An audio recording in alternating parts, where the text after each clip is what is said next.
Ça, c'est un Wither. Et c'est un des seuls boss de Minecraft. En plus, les boss de Minecraft, ils sont pas si forts que ça.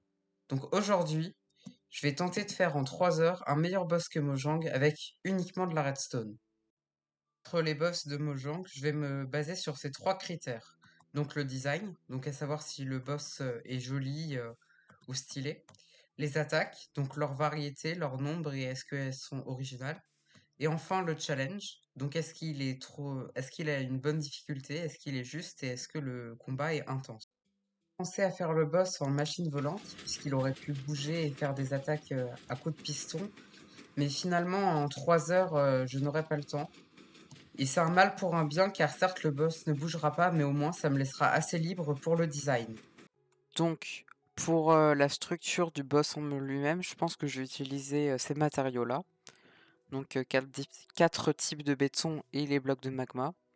Et en termes de forme, je sais pas trop, mais je pense que ce que je vais faire, c'est que pour la tête, je vais faire un espèce de grand carré. Parce que j'aurai pas le temps en 3 heures de faire des courbes. Avec juste 2 yeux en magma pour faire semblant qu'il ait l'air méchant. Et ensuite, je sais pas trop, peut-être hop, un petit peu utiliser les différentes variantes de béton pour que ça rende moins plat.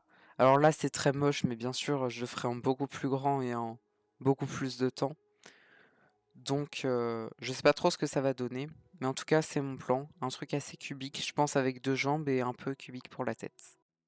J'ai fait la tête de notre spectre magmatique boss et ça m'a déjà pris 12 minutes puisque j'ai eu beaucoup de mal à faire la forme alors que c'est presque un cube et qui ressemble plus à un fantôme de Pac-Man qu'à un boss pour l'instant. J'ai également fait des essais de bras, mais la tête elle était trop près du sol donc ça faisait forcément moche. Et là je vais refaire un essai de bras et on va voir ce que ça donne. Donc voilà, j'ai enfin fini les bras. Ça ne m'aura pris que presque 30 minutes, avec la tête en plus. Bon, je sais pas trop ce que j'en pense du design. Vous pourrez dire ce que vous en pensez en commentaire. Je trouve c'est correct, mais bon, face au Wither ou à l'Under Dragon, par exemple, le design fait un petit peu trop simpliste. Bon, on le verra quand même dans l'arène qui devrait un petit peu aider pour qu'il s'intègre. Je vais maintenant justement commencer la partie de l'arène avec juste le mur sur lequel sera le boss. Donc pour le mur du fond de l'arène, j'ai choisi une palette de blocs assez sombre, donc avec principalement de la blackstone, ce qui va permettre de contraster avec le fantôme, enfin notre spectre. Et les accents de couleur, je les mettrai en bloc de magma et en lave pour appuyer ceux du spectre qui sont également faits en bloc de magma. Je sais pas trop si cette palette va marcher, mais au moins elle a le mérite de faire du contraste et c'est une palette que j'ai déjà utilisée notamment pour faire le château que vous avez vu dans mes autres vidéos. Donc je sais pas trop comment ça va se passer, la construction de ce mur du fond. Surtout que je dois laisser de la place pour la redstone, notamment pour la barre de vie du boss, etc. Mais bon, on verra bien. J'ai enfin fini le mur du fond. Alors j'ai eu un peu de mal parce que finalement, ma palette de couleurs était pas du tout assez grande. J'ai dû rajouter plein de blocs, comme le bloc de bois, là, les trappes, les piliers en basalte, les pierres des profondeurs. Mais au moins, je trouve que l'effet rend pas mal. Et comme j'ai perdu énormément de temps, j'ai déjà écoulé 1h05 du défi. euh, j'ai un petit peu réfléchi au boss. Alors je pense que le joueur se trouvera sur une plateforme qui sera à peu près à la hauteur où je me trouve. Et on devra avec des flèches viser les 2 cibles qui sont ici et ici. Et une fois qu'on l'aura fait, ça nous ouvrira un passage vers cette petite fenêtre où il y aura un blaze qu'il faudra tuer. Ça sera les 2 cœurs du monstre. Et on le fera une fois à droite et une fois à gauche. Ça correspondra aux 2 points de vie. Et si on y arrive, on battra le boss. Bon, ça fait déjà plus d'un tiers du temps, donc 1h05, que j'ai commencé le défi, et le boss est toujours incapable d'attaquer. Donc pour y remédier, je vais choisir les attaques. Donc pour ma première attaque, j'ai décidé de faire une plateforme un peu particulière sous le joueur, avec régulièrement des vagues de lave comme ça qui avanceront, et on devra sauter par-dessus, comme ça, sans s'enflammer bien sûr. Et je trouve que c'est une plutôt bonne attaque puisqu'elle est esquivable, elle est assez visible et elle peut faire assez mal. En deuxième attaque, je pense que je vais utiliser des charges de vent pour tenter de pousser le joueur de la plateforme. Les charges de vent, en plus, elles ont la particularité d'être les projectiles qui se tirent le plus droit du jeu. Donc même les distributeurs pourront être précis avec les charges de vent, ce qui est assez miraculeux quand on voit leur manière de viser avec des flèches. Ensuite, en troisième attaque, je pense que j'utiliserai des zombies et surtout des squelettes, car ça sera en les tuant qu'on pourra récupérer des flèches et viser les cibles que vous avez vues sur le mur du fond de l'arène. Et enfin, en dernière attaque, je pense que j'utiliserai des charges de feu, ce qui enflammera une partie de l'arène, ce qui complexifiera un peu le combat. Enfin, je garde une dernière attaque secrète pour quand le boss n'aura plus que un point de vie. C'est bon, j'ai enfin réussi à refaire les attaques que je vous ai montrées tout à l'heure à la main, mais avec de la redstone. Alors ça m'a pris pas mal de temps parce que j'ai eu un peu de mal avec notamment ce système-là. Du coup, il me restera plus que 50 minutes pour finir tout le boss, donc ça risque d'être un peu juste. Mais je vais vous présenter les attaques du boss, sauf l'attaque secrète que je garde pour la fin de la vidéo. Donc la première attaque qui était la vague de lave, elle donne ça.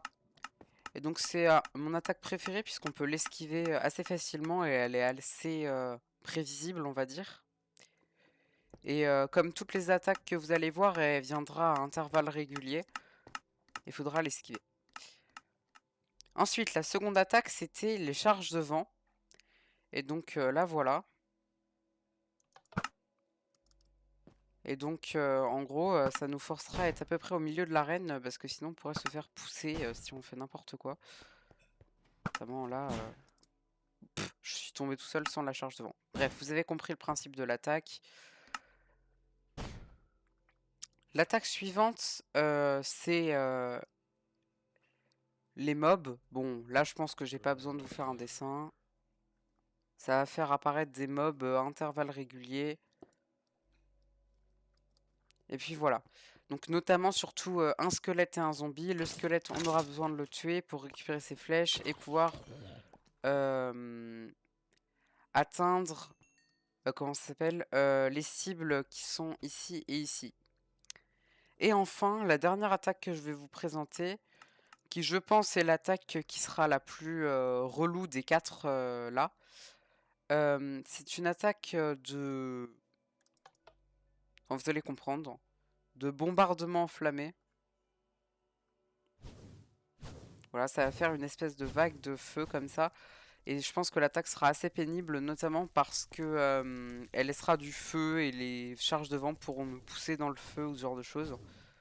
Et bien sûr, elle est à intervalles réguliers également. Donc voilà, c'est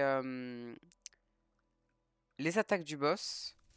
Il me reste maintenant plus qu'à faire les murs et tout relier au boss directement. Et puis après ça, on pourra passer au combat et juger le boss. J'ai enfin tout fini. Ça m'a pris beaucoup de temps. D'ailleurs, j'ai largement dépassé les 3 heures puisque j'ai fait 3h20. En fait, tout finir en termes de build et en termes de redstone, c'était pas si compliqué que ça. Par contre, le nombre de bugs de redstone à la noix que j'ai eu, entre cette machine volante là qui était bloquée par un bloc d'obsidienne qu'il y avait ici, entre les attaques qui s'activaient pas parce qu'il y avait plus de 15 poudres de redstone sans repeater, et d'autres problèmes un peu plus obscurs, c'était insupportable. Et du coup, je sais pas trop si je devais vous présenter le boss au bout de 3 heures, mais avec tous ces problèmes, ou le boss au bout de 3h20 du coup, mais vraiment bien fini. Et pour que ce soit plus agréable le combat de fin de vidéo, et pour que j'ai une chance d'avoir fait mieux que Mojang, j'ai choisi de corriger les bugs et de tricher un peu, puisque du coup, je l'ai fait en plus de 3 heures. Du coup, bah c'est parti.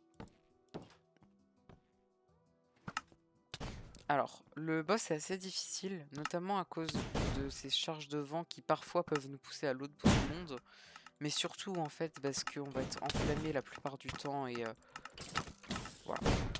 Merde, j'ai déjà raté la première esquive, parce que la vague de lave c'est vraiment l'attaque qu'on doit bien esquiver, puisque je vais pas rater toutes les esquives de la vague de lave quand même. J'espère pas, parce que sinon j'ai pas gagné. Alors comme je vous l'avais montré, il faut... Ok, enfin. Il faut tirer là-dessus pour nous ouvrir la porte. Bien sûr, je ne sais pas viser. Hop. J'ai encore... Oh, le squelette qui allait dans la lave, ça part pas bien mes affaires. Donc là, pour l'instant, ça va plutôt bien. Ça se passe même assez bien, je trouve. Ouf, je prends un peu trop la lave, mais... Ah, il y a encore le bug d'absorption, je savais pas. Par contre, je vous préviens tout de suite, je suis pas très bon en PVP et en PVE, donc ça risque d'être un petit peu compliqué. Alors, il va me falloir quand même un jour des flèches, des squelettes, parce que sinon... Ah, 2 flèches. Oula, partout. Et, bon, là, je triche un peu, puisque j'utilise... Bon, là, je pense qu'on a une réserve de flèches assez conséquente. On va juste attendre que la lave sorte.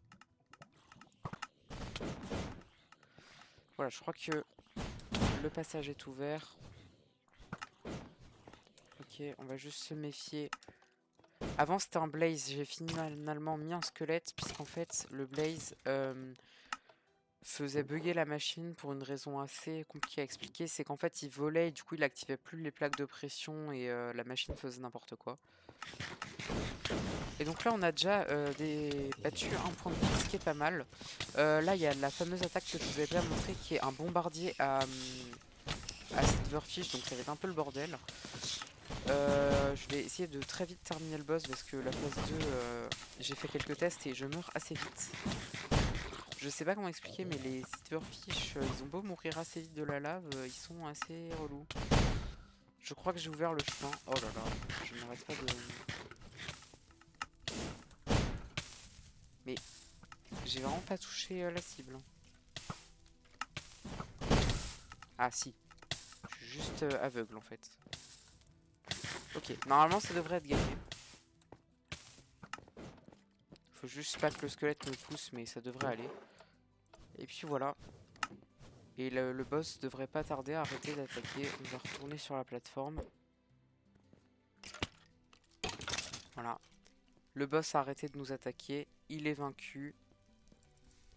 Le bombardier s'est arrêté à Silverfish. Alors à la base, pour ceux qui se demandent, je voulais bien mettre de la TNT, mais j'ai pas réussi à désactiver que les explosions et pas les TNT. C'est pour ça que c'était pas des TNT, mais mon plan était de mettre de la TNT. D'ailleurs, si vous voulez voir comment on fait ce bombardier, il est en tuto sur la chaîne. Donc voilà, c'était le boss. Alors honnêtement, je le trouve pas parfait, notamment parce que en fait, le feu cache trop l'écran. Bon, j'aurais pu prendre un pack de textures pour pas que le feu cache l'écran, je suis un peu stupide, mais bon, c'est pas grave. Et du coup, je trouve qu'on regarde pas assez le boss et on n'a pas vraiment l'impression que le boss est notre adversaire. Donc je pense pas réellement que j'ai battu les boss de Mojang, puisque bah, le design, je trouve ça va, mais bon, on regarde pas assez le boss. Bon, la variété de patterns, ça c'est mieux que Mojang. Bon, en même temps, c'est pas très dur. Le challenge, bah ça c'est à vous d'en débattre dans les commentaires. Pour ceux qui se demandent, c'est pas du tout mon premier essai. J'ai fait quelques autres essais avant, mais bon, je suis mort, donc voilà. Donc il y a quand même un petit peu de challenge. Voilà, sinon c'était Under. Alors je m'excuse du manque de vidéos puisque je suis très mal organisé pour sortir des vidéos. Et du coup, je pense que ce que je vais faire pour en sortir plus souvent, c'est que je vais faire des shorts sur des tout petits tutos. Comme ça, ce sera plus simple à faire. En plus, bien sûr, des longues vidéos que je vais garder. Et ça me permettra de faire plus de vidéos. Sur ce, c'était Under. À plus.